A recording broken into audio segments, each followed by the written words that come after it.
The glittering chandeliers of the sterling gala cast long, cruel shadows. For Sophia Thorne, they felt like prison bars. She was a ghost in a $10,000 dress, completely invisible to the titans of industry and social royalty who clinked baccarat crystal glasses around her. Her husband, Marcus, the man who was supposed to be her partner, hadn't looked at her in an hour. He was too busy laughing with the very people who looked right through her. But the night was far from over, and the same doors Sophia was ignored at would soon swing open again, this time with an escort that would bring this entire glittering, heartless room to its knees. The invitation had been thick, cream-colored cardstock, smelling faintly of expensive ink and expectation. It was embossed with the gold crest of the Sterling Foundation, and its arrival had sent Marcus Thorne into a state of near euphoria for a week. "This is it, Sophia," he'd said, smoothing his already immaculate Savile Row tie. "This isn't just a party. This is the room, the only room that matters in London tonight." Sophia Thorne, nay. Alistair had simply nodded. She was tracing the complex lineage of a 14th century aqueduct on her laptop, her mind 1,000 miles away in the dusty archives of the past. "That's wonderful, dear. Wonderful," Marcus had scoffed, snatching the invitation from her desk. "Sophia Lord Ashworth will be there, the Vandermeer family, half the board of Barclays. This is the night we solidify the new fund." He looked at her, and for a fleeting moment his excitement was replaced by a familiar, weary calculation. "Please just try. Tonight, try to look the part." "The part?" Sophia asked, her voice quiet. "You know." He waved vaguely. "Engaged, impressive. Don't just stand in the corner talking about dusty books. Wear the blue Chanel, not the grey thing you love." Now standing in that very room, the cavernous, echoing main hall of the Victoria and Albert Museum, rented out for this one exclusive night. Sophia felt the weight of that blue Chanel. It felt like a costume, a beautiful, suffocating lie. The party was a predator. It was a churning sea of old money and ruthless ambition, disguised by couture gowns and the polite orchestral swell of a string quartet. Men with reputations as sharp as razors discussed billion-pound mergers, while women with diamonds like ice chips appraised each other with carnivorous smiles. Marcus had abandoned her at the door. He was kissed on both cheeks by the hostess, Lady Genevieve Sterling, a woman whose skeletal frame was draped in emerald green Dior. Lady Sterling's eyes, bright and assessing, had flicked to Sophia. She didn't offer a hand. She didn't offer a name. She simply gave a tight, dismissive nod, as if acknowledging a piece of furniture, before turning her full, dazzling attention back to Marcus. "Marcus, darling, you look devastating. We must talk about the Hong Kong expansion." And just like that, he was gone, swallowed by a circle of laughing, champagne-sipping people who all possessed the same easy, brutal confidence. Sophia stood alone for what felt like an eternity. She was a small, quiet island in the middle of a raging social ocean. She tried to catch a waiter's eye for a simple glass of water, but they seemed to have been trained to see only the people who mattered. Their trays of champagne flutes and intricate canapes, tuna tartare on squid ink crackers, figs stuffed with truffle-infused goat cheese, floated past her as if she were a hologram. She clutched her small beaded clutch and tried to look fascinated by a nearby Rodin sculpture, but she could feel the glances. They weren't direct. They were side eyes, quick up-and-down assessments that dismissed her in a single cold instant. She was not one of them. She didn't have the right laugh, the right posture, the right air of inherited effortless superiority. Marcus was a chameleon. He came from a solid upper-middle-class background, but he had mastered the accent, the mannerisms, the entire performance of the global elite. He was a partner at a private equity firm in Mayfair, Thorne and Associates, and he was brilliant. But his brilliance was secondary to his hunger. He wanted this. He wanted to be in this room, not just as a guest, but as a pillar.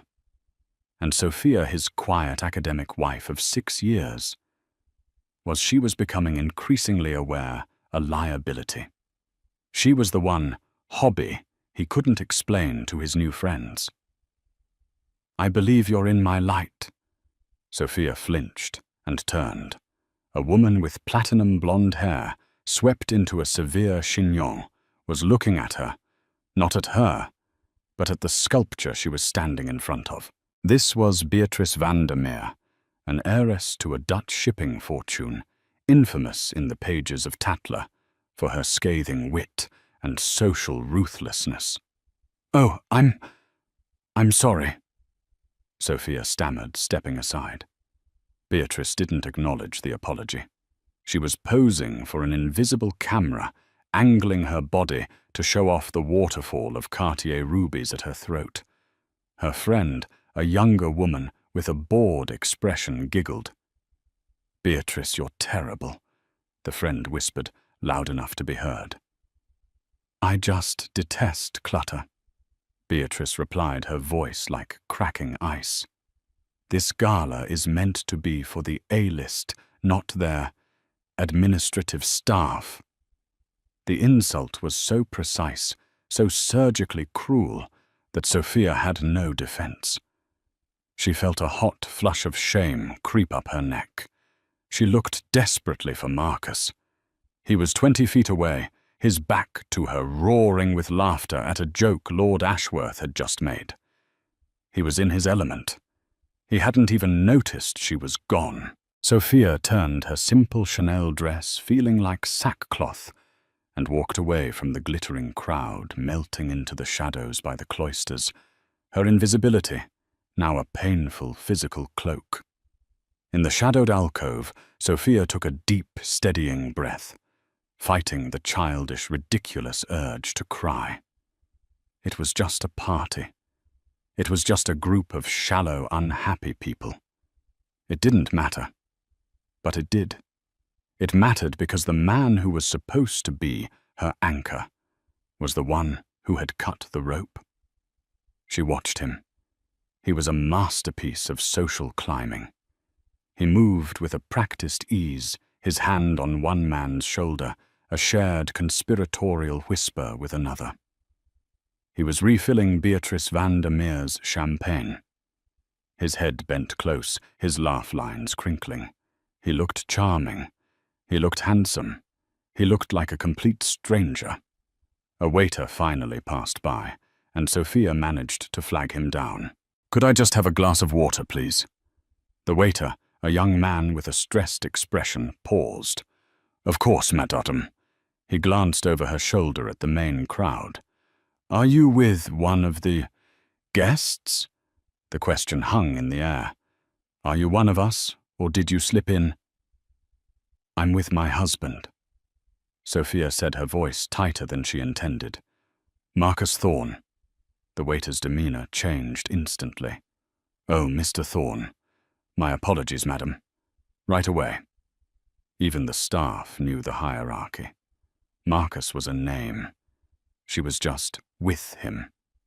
She sighed and turned to face the room again, deciding she would give it 10 more minutes. She would make one more attempt for Marcus's sake. Then she would plead a headache and take an Uber home to her quiet flat in South Kensington, back to her books and her real life. She stepped back into the light, trying to find a friendly face, or at least a neutral one. She saw a small group clustered near the bar, and summoning every ounce of courage, she walked over, intending to simply stand at the edge and listen. Beatrice Vandermeer was there holding court. So I told him if the yacht isn't at least 200 feet, it's not a yacht, it's a dinghy, and I don't do dinghies. The group, which included Marcus, laughed. Beatrice's cold eyes landed on Sophia as she approached. A small, cruel smile played on her lips. She didn't pause her story. Instead, she reached out, and as if Sophia wasn't there, tapped Marcus on the arm. "Marcus, darling," she purred loud enough for the entire circle to hear. "I must congratulate you. Your presentation at the Davos summit was apparently brilliant." "It was just a few projections, Beatrice," Marcus said, though he was clearly preening. "Don't be modest. Father said you're the sharpest tool in the shed." "Which," she continued, her gaze finally sliding to Sophia, "must make coming home so dull." The silence was a slap. Sophia froze. It was a direct hit, an execution in the middle of the ballroom. Marcus had a choice, a clear, distinct choice. He could defend his wife. He could draw her into the circle. He could say, "Actually, Sophia is the sharpest person I know." Or, "Sophia, you remember Beatrice." He did neither. He laughed, a short, awkward, dismissive laugh. "Beatrice, you're absolutely wicked." He then turned away from Sophia, physically blocking her from the group. "Now about that Hong Kong fund. Lord Ashworth, you were saying. The circle closed. The wall of expensive suits and silk dresses reformed, and Sophia was once again on the outside. But this was worse. This wasn't an oversight. It was an endorsement. Her husband had publicly co-signed her irrelevance." Sophia stood there for a full 30 seconds, the blood draining from her face, leaving her cold. The orchestral music seemed to swell, mocking her. She could feel the pitying, contemptuous stares of the few who had witnessed the exchange. That's his wife, poor thing. No wonder he leaves her by the sculptures. She didn't make a sound. She didn't cause a scene. She simply turned around. With a dignity that cost her everything, she walked across the vast marble floor, past the Rodin, past the towering floral arrangements, and straight towards the grand arched exit. She didn't look back. If she had, she would have seen Marcus, mid-sentence, finally notice her departure. He frowned, a flicker of annoyance crossing his face. A social foul. His wife was leaving. It was inconvenient. He excused himself from the group, not with urgency, but with the exasperated sigh of a man whose dog has just slipped its leash. He caught up to her just as she was pushing through the heavy oak doors. "Sophia, what on earth are you doing? You can't just leave." She stopped her back to him. She looked at the uniformed doorman, who was studiously ignoring them. "I'm not feeling well, Marcus." "Not feeling well, Sophia. This is the most important night of my career. Beatrice was just about to introduce me to her father. You are being incredibly selfish." She turned to face him. Her face was pale, but her eyes were not sad. They were clear. They were flames. "She humiliated me, Marcus." "What, Beatrice? That's just how she is. It's a game. You're being too sensitive. You don't understand how these people work." "No," Sophia said, her voice dangerously quiet. "I think I understand perfectly, and I understand you." "What is that supposed to mean?" he hissed, his eyes darting around to see if anyone was watching. "It means you're a coward," she said, not with anger, but with the simple finality of a diagnosis. Marcus's face darkened. "You will not speak to me like that. Not here. Not ever. You are my wife. Now get back inside, smile, and for God's sake, try." "No," she said. "Sophia, I am not joking. Get back in there." He reached out and grabbed her arm. It was the first time he had ever laid a hand on her in anger. The doorman stiffened. Sophia looked down at his hand on her arm, his manicured fingers digging into the delicate Chanel fabric. Then she looked back up at his face. She didn't struggle. She didn't pull away. She just waited. "Let go of me, Marcus. Not until you agree to, ma'am." The doorman stepped forward, his face carefully neutral. "Is everything all right?" Marcus dropped his hand, as if he'd been burned, his face flushing with rage. "Everything is fine. My wife is just overwrought." "I am leaving," Sophia said, addressing the doorman. "Could you hail me a cab?" "Of course, madame." "A cab. A black cab." Marcus was apoplectic, his voice a strained whisper. "You will disgrace me. You will get in a car I call." "No, I won't," Sophia said. She stepped out into the cold, damp London air, leaving her husband standing in the doorway, sputtering in silent, humiliated fury. The November air was sharp, biting at Sophia's exposed shoulders. But it felt good. It felt real. It was a bracing slap of reality after the suffocating, perfume-choked atmosphere inside. The doorman was diligently trying to hail a cab on the busy Cromwell Road, but the street was a blur of traffic and flashing lights. Marcus was still vibrating with anger in the doorway, trapped between his need to control her and his fear of missing a crucial conversation inside. Sophia's phone, buried in her tiny clutch, buzzed. She pulled it out, expecting a furious text from Marcus. It wasn't. It was from a number she knew by heart, but one that wasn't saved in her contacts. It was an encrypted signal. "Sender AP security message car is 5 minutes out. Position compromised. Do you require extraction?" Sophia's thumb hovered over the screen. This was not part of the plan. The plan had been for her to stay in the shadows, just as she had for the last 5 years. "Reply negative. I am leaving the event. Proceed as planned. I will meet them at the rendezvous. Sender AP security, message negative, ma'am. Principal insists. The car is coming to you. ETA, 2 minutes. Sophia's blood ran cold. The principal. Here he never ever broke protocol. "Sophia." Marcus's voice was sharp. He had finally decided to follow her out his face a thundercloud. "Get in the Bentley. I'm having the driver bring it around. We are going home. Now." "I'm not going home with you, Marcus." "What did you say to me?" "I said," she repeated, turning to face him fully. "I'm not going home with you. We are married. You will do as I say. You've embarrassed me. Enough for one night." Sophia looked at him. Really looked at him.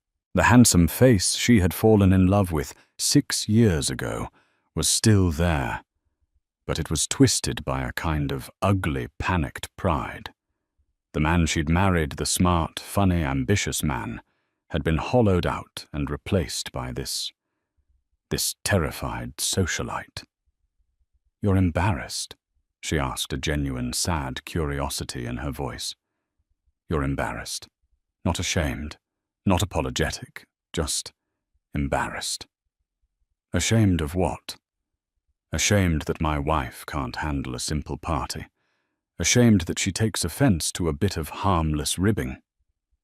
She called me your staff, Marcus, and you laughed. It was a joke, Sophia. God, you're being hysterical." A sleek black Audi A8, not a Bentley, pulled up to the curb, its tinted windows impossibly dark. It had no private hire license. It just appeared. A tall man in an immaculately tailored black suit with a small, clear earpiece stepped out of the passenger side. He didn't look at Marcus. His eyes, trained and assessing, found Sophia instantly. "Dr. Thorne," he said, his voice quiet, respectful. "We're running a bit behind schedule. My apologies for the delay." He opened the rear door. Sophia's breath caught. Dr. Thorne. No one had called her that in years, not since she'd published her dissertation. Marcus stared. "Who the hell is this? What is this? Is this some kind of joke? An Uber?" "Mr. Thorne," the security man said, his voice flat, his gaze shifting to Marcus for the first time. It was not a friendly gaze. "Please step away from the door." "I will not." "This is my wife, Sophia." "What is this?" "It's my car, Marcus." Sophia said, her voice surprisingly steady. "Your car." "We share a Bentley." "That is not our Bentley." "What did you do?" "Rent a car to what impress me, to spite me. This is pathetic." "Good night, Marcus," Sophia said. She made to step into the car. Marcus, in a final, desperate act of control, grabbed her arm again. "You are not leaving." In less than a second, the security man moved. He didn't touch Marcus. He simply interposed his own body, a solid wall of muscle between them. "Sir, I will not ask you again. Remove your hand from Dr. Thorne. Now." The menace was unspoken, but absolute. Marcus, who had built his life on bluffing, knew a superior hand when he saw one.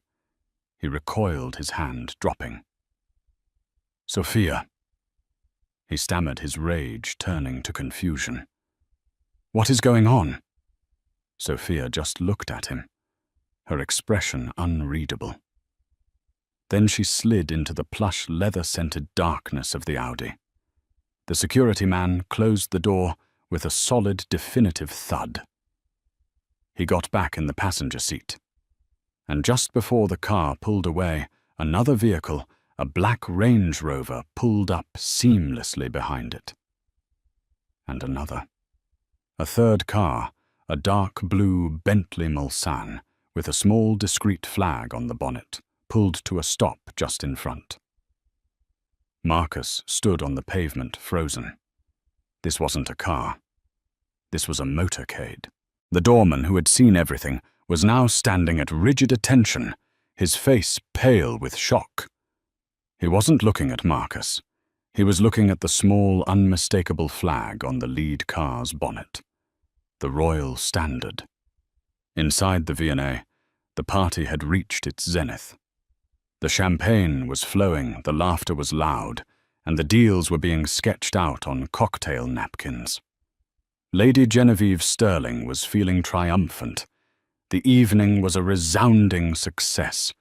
The donations had already exceeded last year's total. Then her chief of event security, a severe-looking woman named Harris, touched her elbow. "My lady," Harris murmured, her voice tight. "We have a situation at the entrance." "A situation? What a protester." Lady Sterling's face soured. "I told you to handle security." "No, my lady. It's RPO." RPO. Royal Protection. They're here. They're securing the entrance and sweeping the main hall. Lady Sterling's blood turned to ice. "Here. For me. No one told me." Is it His Majesty? That would be a coup beyond her wildest dreams. "We don't know who the principal is, my lady.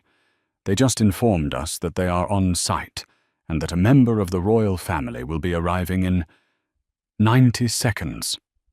90 seconds! Lady Sterling nearly shrieked. She frantically scanned her own dress. "Good God! Why wasn't I informed? This is a disaster.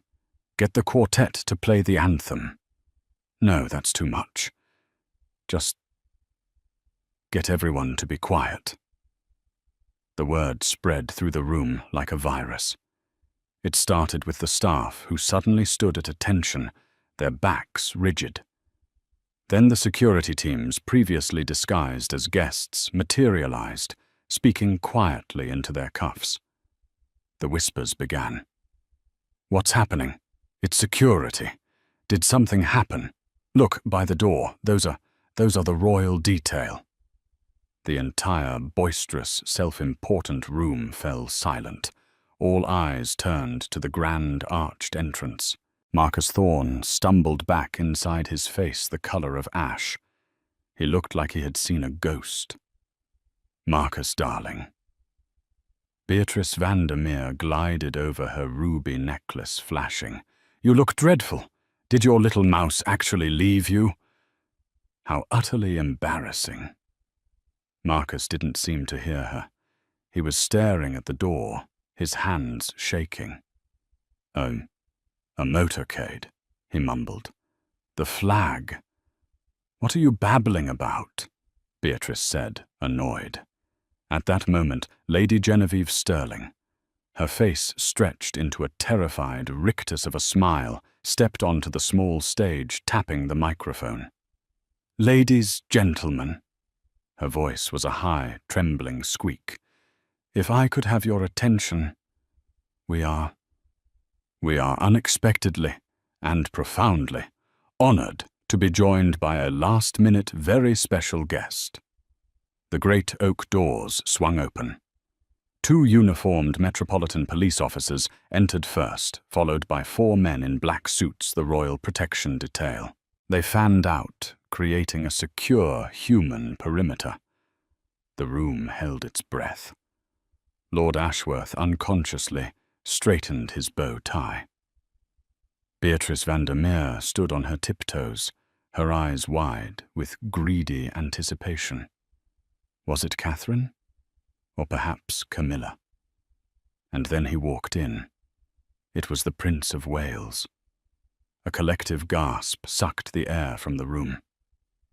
Prince William, heir to the throne, was here.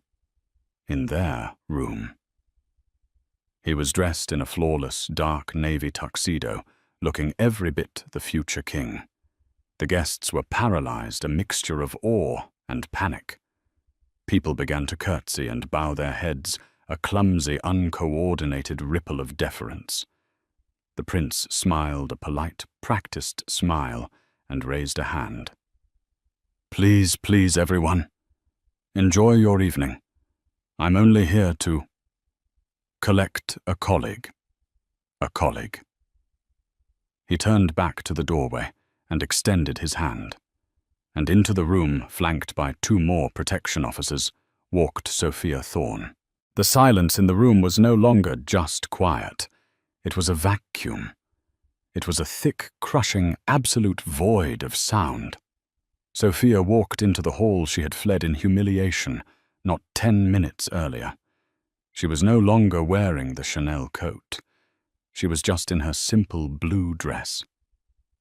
But she was not the same woman. Her shoulders were back, her chin was high, and she was on the arm of the Prince of Wales.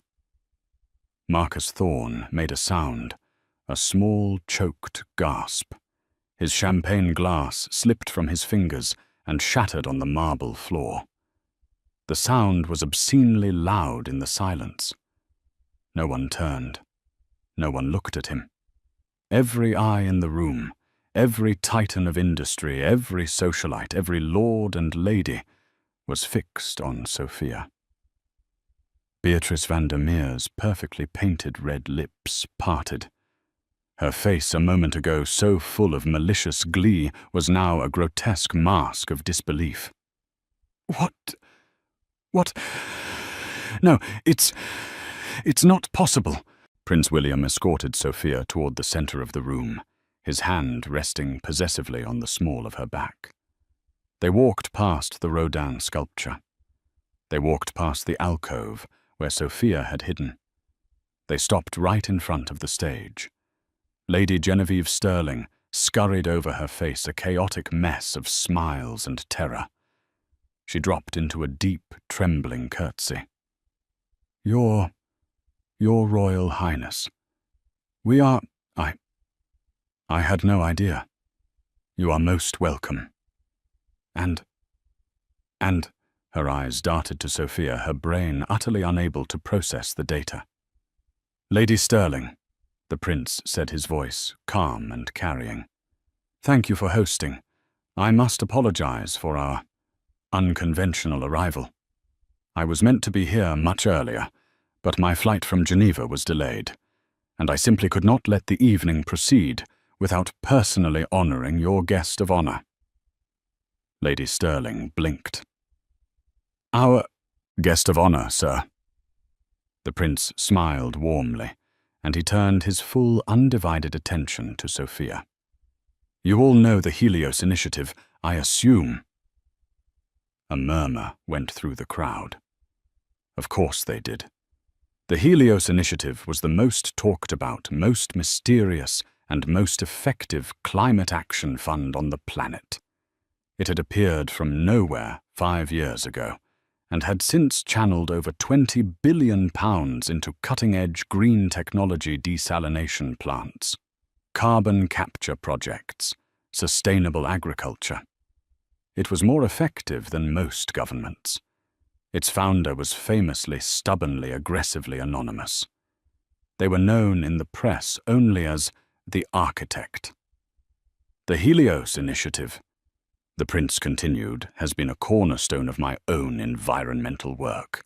The architect has become one of my closest advisors, and if I may be so bold, one of my dearest friends. For years, this person has refused all accolades, insisting the work, not the name, was what mattered. He paused, and his smile became mischievous. But tonight, Helios has just completed its final round of funding, securing the future of the project for the next 50 years. And I decided it was high time the world knew who to thank. He turned, took Sophia's hand and raised it.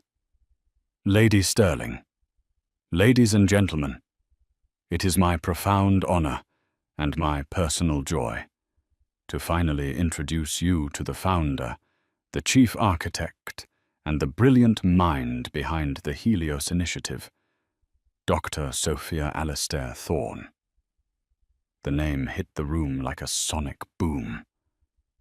Dr. Sophia Alastair Thorne. Beatrice Vandermeer grabbed the arm of the woman next to her, her nails digging in.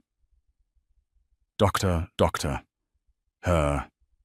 Marcus Thorne was rigid. His mind was flashing back through 6 years of marriage. Sophia bent over her laptop at 3 a.m. Just research, dear. Her boring conference calls. It's just an academic panel, you'd be bored. The private locked office in their flat he was never allowed to enter. It's my sanctuary, Marcus. Please. The trips to Zurich, Nairobi, and Singapore she took alone. Just archival work. It wasn't a hobby. It wasn't dusty books. It was a multi-billion-pound global enterprise. The room, after a moment of stunned paralysis, exploded. The applause was deafening, thunderous, not polite, but desperate. People were clapping not just for her, but to cover their own shock, their own miscalculation. Photographers who had been kept outside were now suddenly allowed in their flashes, turning the room into a strobing, chaotic scene. Sophia the ghost. Sophia the invisible wife. Sophia the staff. She was the most important person in the room. She had been all along. While the room swarmed, Marcus remained a statue in a puddle of spilled champagne. The world had just tilted on its axis. The woman he had dismissed as a social liability, the woman he had just grabbed and insulted was this. Dr. Sophia Thorne. He watched numb as Lord Ashworth, the man Marcus had been grovelling to all night, pushed his way to the front. Dr. Thorne, astonishing, simply astonishing. I sit on the board of BP. We must talk about your carbon capture tech. We'd be prepared to offer. Dr. Thorne, a baroness from a rival bank, shoved him aside. Your desalination project in Kenya. We want to fund the next phase. Sophia handled it with a grace that terrified Marcus. She wasn't flustered. She was serene. She smiled, nodded, and shook hands, directing them to a quiet, poised woman Marcus hadn't noticed before, who had entered with the royal party. This is Anya, my chief of staff. She's handling all inquiries tonight. The prince stood by her side, a guardian. He was beaming with genuine pride. And then Marcus saw her. Beatrice Vandermeer. She was trying to flee. Her face was a mask of pure, unadulterated horror. She understood perhaps better than anyone the magnitude of her social suicide. She had just insulted to her face the woman who was a personal friend of the Prince of Wales. She had called the founder of the Helios Initiative staff. A reporter from the Telegraph, smelling blood, intercepted her before she could reach the door. Ms. Vandermeer, you were seen speaking with Dr. Thorne earlier tonight. What are your impressions of her work? Beatrice's eyes were wide, panicked. She's wonderful. A true visionary. A dear friend. The lie was so transparent, so pathetic, that even the reporter looked disgusted. But Marcus's eyes were drawn back to his wife, Sophia. She was laughing at something the prince had whispered, her face alive and radiant in a way he hadn't seen since their wedding day. She looked beautiful. She looked powerful. She looked happy. He had to get to her. He had to fix this. He started pushing his way through the crowd, a desperate, clumsy salmon swimming upstream. Sophia, Sophia! He broke through the inner circle. He was standing right in front of them. Sophia. She stopped talking. The laughter died on her lips. She turned and looked at him. Her face was not angry. It was not sad. It was completely, terrifyingly blank. It was the look you give a stranger who has bothered you.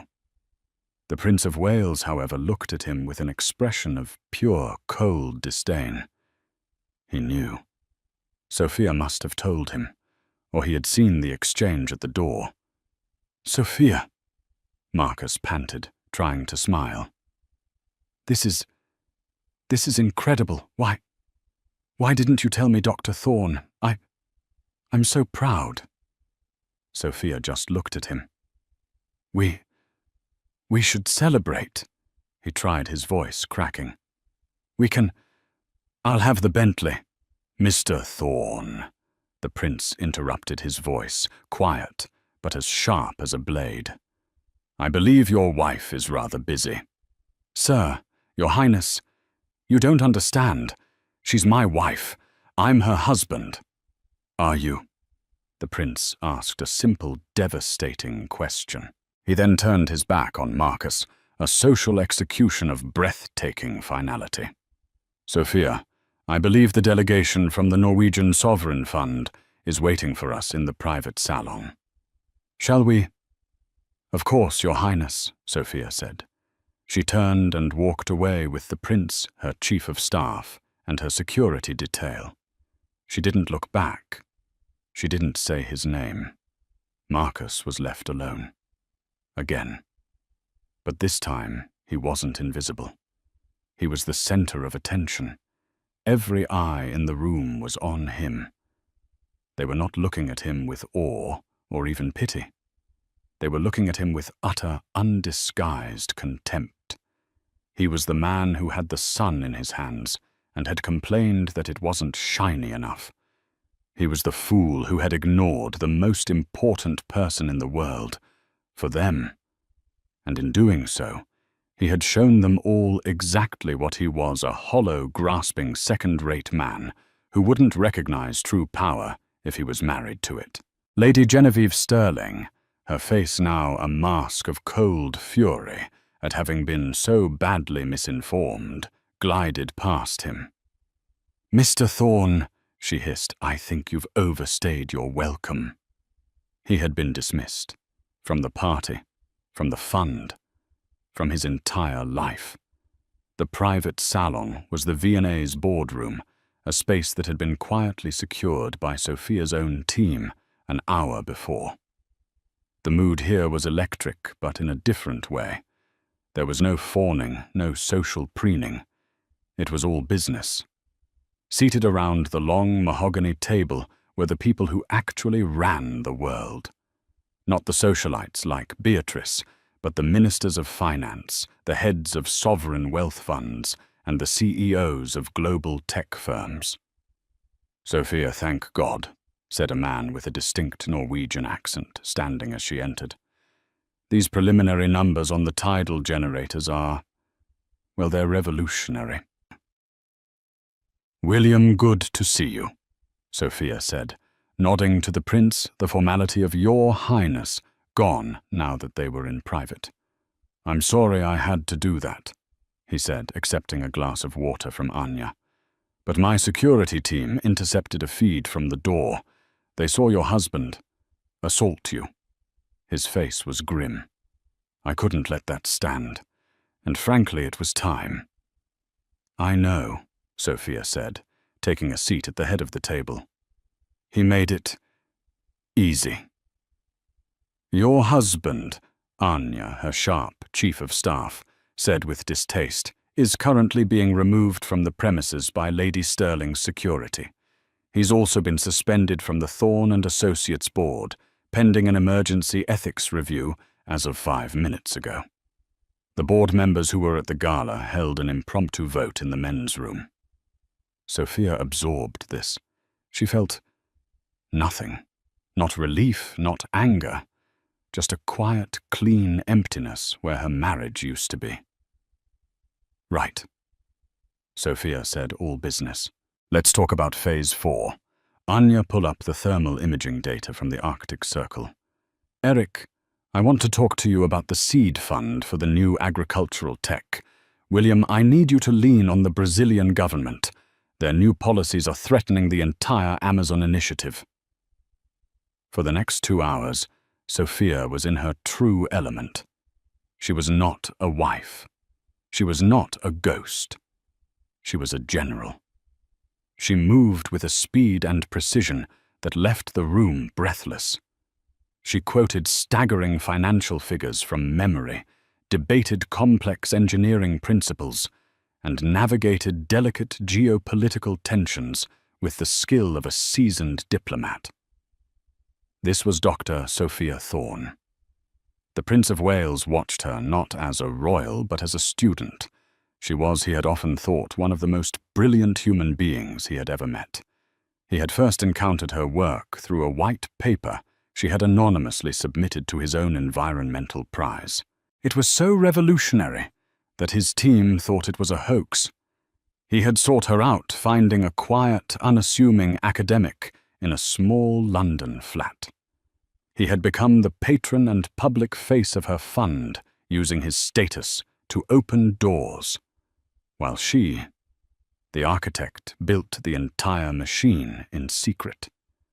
She had insisted on anonymity, terrified that the shallow worship of personality would corrupt the purity of the work, and perhaps terrified of what it would do to her life with Marcus, a man she still on some level loved, or at least loved the memory of.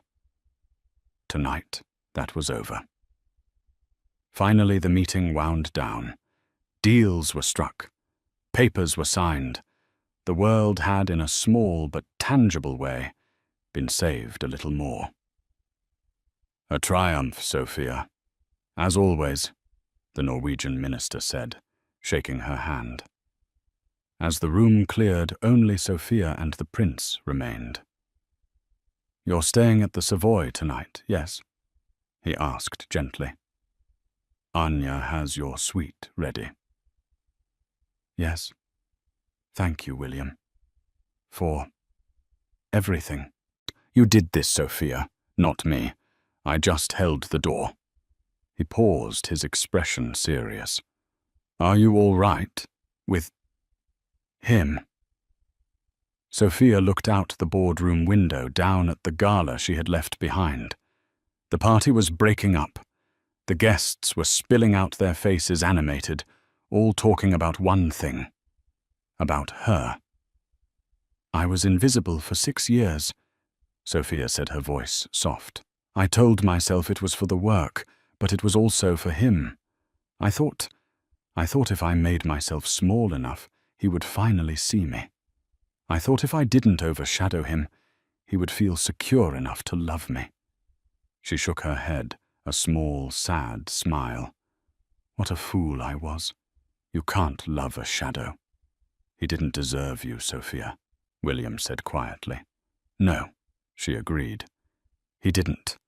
But the worst part is I let him think I didn't deserve him. She stood up, smoothing her dress.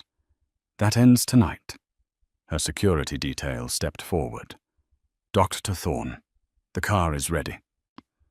She walked out of the V&A, not through the main entrance, but through a private exit, her team surrounding her.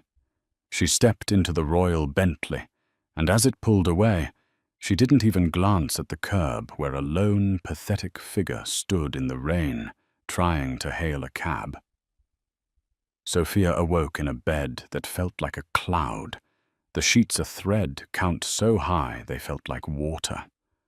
Sun was streaming through the vast windows of the royal suite at the Savoy, illuminating the Thames below. Her phone, a new secure one Anya had provided, was on the nightstand.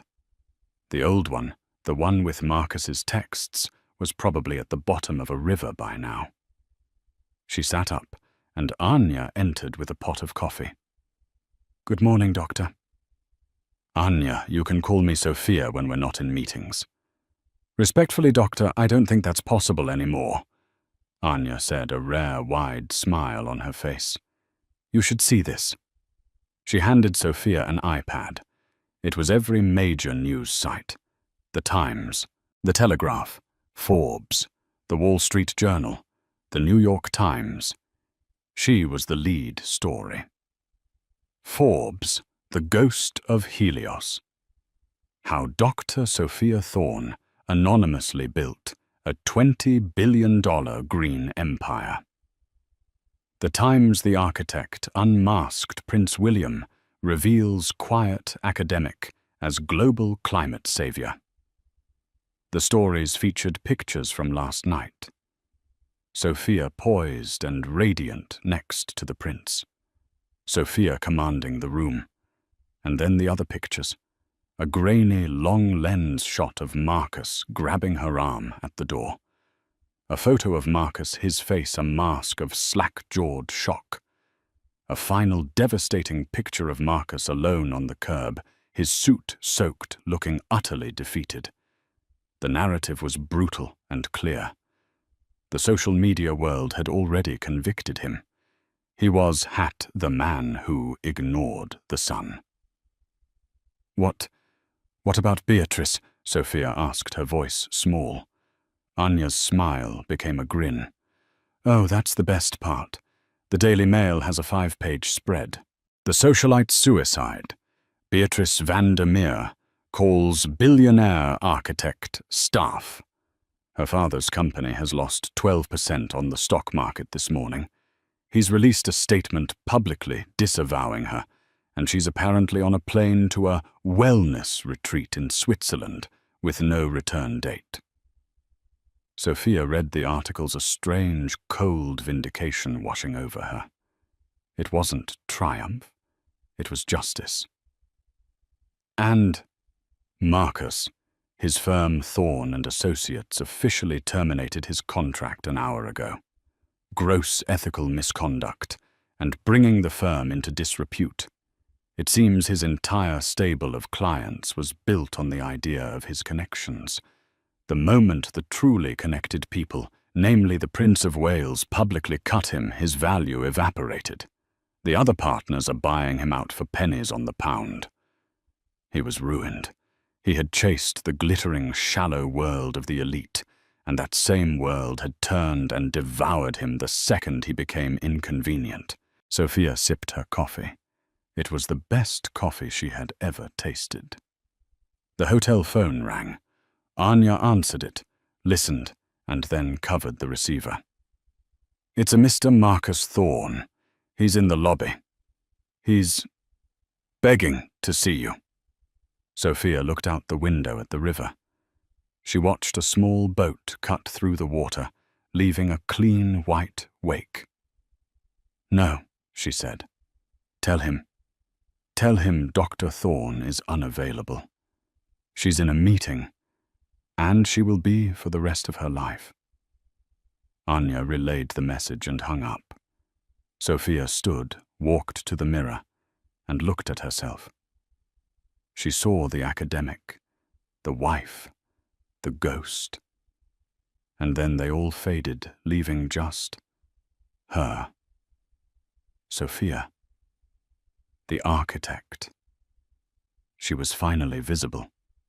6 months had passed since the night of the Sterling Gala.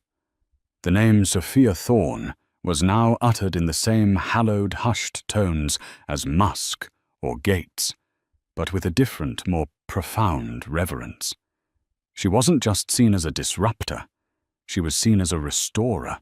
The cover of Time magazine hadn't just featured her face. It had been a striking minimalist portrait titled simply The Architect.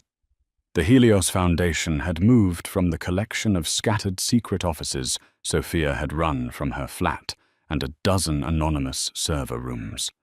Its new headquarters was a marvel of sustainable architecture, a living building on the bank of the Thames that seemed to have grown organically from the earth. It was constructed of reclaimed timber, self-healing concrete, and glass that micro-adjusted to the sun's angle. It was powered entirely by its own tidal generators, and the central atrium where today's event was being held felt less like a corporate lobby and more like a Californian redwood forest. This was Sophia's room, not a borrowed glittering cage like the V&A, but a space she had designed and built from the ground up. Here the air smelled of damp earth, new ideas, and fresh coffee.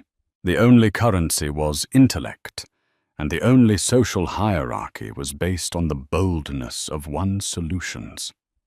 The divorce had been finalized in record time. Marcus, stripped of his partnership, and his reputation, had hired a famously aggressive legal team to try and claim half of the Helios Initiative's assets. The judge, a stern, no-nonsense woman named Justice Alistair. No relation, a fact that had caused Marcus to pale, had reviewed the case for less than an hour. She had ruled that the initiative, a charitable trust established long before the marriage had irretrievably broken down, was not a marital asset. She had almost laughed him out of court. Marcus was left with half the proceeds from the South Kensington flat, and a name so toxic he couldn't get a lunch meeting at a pret-a-manger. Anya, now the official COO of Helios, and Sophia's ever-present right hand, had given her the final update that morning. "Mr. Thorne," Anya had said, reading from her tablet with a clinical lack of emotion, "is now a junior associate at his father's small accounting firm in Sussex. He's renting a room above the Gilded Lion pub. His 47 emails from last night have been filtered per protocol." "And Beatrice Vandermeer?" Sophia had asked, not out of malice, but for a sense of complete closure. "Ah," Anya said, a rare, cold smile touching her lips. "Still on her indefinite wellness retreat in Gstad. Her father, furious at the hit his stock took, has publicly cut her off until she learns some humility. We've received reports she's been quietly selling her jewelry, including that Cartier ruby necklace to pay her hotel bills." The predators of the social jungle had turned on their own. But Sophia's mind was not on the past. It was on the present, Today the vast, sun-drenched atrium was filled not with cynical billionaires and preening socialites, but with over 200 of the brightest young minds in Europe. They were engineers, biologists, physicists, and computer scientists. Today was the inauguration of the Alistair Grant for Women in Science, a £10 million annual fund Sophia had established in honor of her mother. Sophia stood on the simple, reclaimed wood podium. She wasn't in Chanel. She wore a sharp, dark green suit, her hair pulled back in a practical, elegant knot. She was not nervous. She was home. For too long, she said, her voice clear and carrying, resonating with a natural authority, the brightest ideas have been left in the shadows. For too long, the people with the real solutions, the real power, have been told to be quiet, to wait their turn to stand in the corner. The room was utterly silent, hanging on her every word. She saw young women in lab coats, in jeans, in hijabs, all looking at her with a fierce, brilliant, tangible hope. This was a different kind of power. It wasn't the power to exclude, it was the power to ignite. They've been told they don't look the part, she continued, a subtle, sharp edge to her voice. They've been told their work is dull. They've been treated like administrative staff at a party they rightfully own. The Alistair Grant is not a gift. It is an accelerant. It is a key. We are not just opening the door for you. We are handing you the blueprints and the funding to build an entirely new house.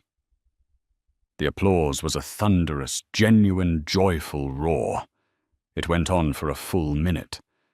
As she stepped down, a familiar figure moved through the crowd to greet her, his security detail melting discreetly into the background. Sophia, Prince William said, kissing her on both cheeks, a gesture of true, uncomplicated friendship. That was magnificent. You're a natural at this. I'm learning, William. She smiled. It's different. Speaking to a room where you aren't invisible. Invisible. He laughed, a warm, genuine sound. My dear, I think you're the only person anyone sees anymore. The initiative's carbon capture project. You've done more in 6 months than my family has in 60 years. We're a team, she countered, a callback to their first meeting in the V&A boardroom. A very good one, he agreed. He was pulled away by the Minister for Energy, and at the same moment, a young woman no older than 20 stepped forward, clutching a tablet as if it were a life raft. Her eyes were wide, shining with unshed tears. Dr. Thorne, I'm Amara Hussein. I'm the first recipient. The grant for my work in microbial desalination. Sophia's entire focus snapped to the young woman, her expression shifting from social grace to laser-like intensity. Amara? Yes, of course. I read your paper. It's revolutionary. You read it. Amara was floored, her voice a squeak. Twice, Sophia said. Your methodology for stabilizing the enzyme cascade. It's the missing link for our project in the Horn of Africa. My team was stuck on it. I was stuck on it. I wanted to say thank you. Amara stammered, her composure breaking. I've been working on this in my university's basement. My professors told me it was too ambitious. They told me to focus on my graded work. You have no idea what this means. You've changed my life. Sophia looked at this brilliant, intense, overwhelmed young woman and saw a perfect, painful reflection of her old self. Brilliant, hungry, and just on the edge of being silenced by a world that valued decorum over discovery. She put a hand on Amara's shoulder, her grip firm and grounding. No, Amara. Sophia said, her voice quiet, but ringing with absolute conviction. You are going to change the world. I'm just here to make sure no one ever stands in your light. Sophia watched her walk away, not to a corner, but to the center of the atrium, where the head of her R&D department and 2 senior engineers were already waiting, eager to talk to her. Sophia smiled, a real bone-deep smile of profound satisfaction. She was no longer a +1. She was no longer an accessory, a shadow, or a social liability. She was the architect of her own life, and she was drawing the blueprints for a new world, one where brilliance was the only invitation required. And so Sophia Thorne's story isn't just about revenge. It's about revelation. It shows us that true worth isn't in the recognition we get from others, but in the work we do in silence. It's a reminder that the people who ignore you, the ones who try to make you feel small, are often the ones who are terrified of your light. Sophia's husband and the party guests thought she was a ghost, but she was the one with all the power. They were the ones who were truly invisible. What did you think of Sophia's incredible transformation? Have you ever been in a situation where you were completely underestimated, only to prove everyone wrong? Share your own stories in the comments below. And if you loved this story of justice and vindication, please hit that like button. Share it with someone who needs to hear it, and be sure to subscribe for more real-life drama every week. Every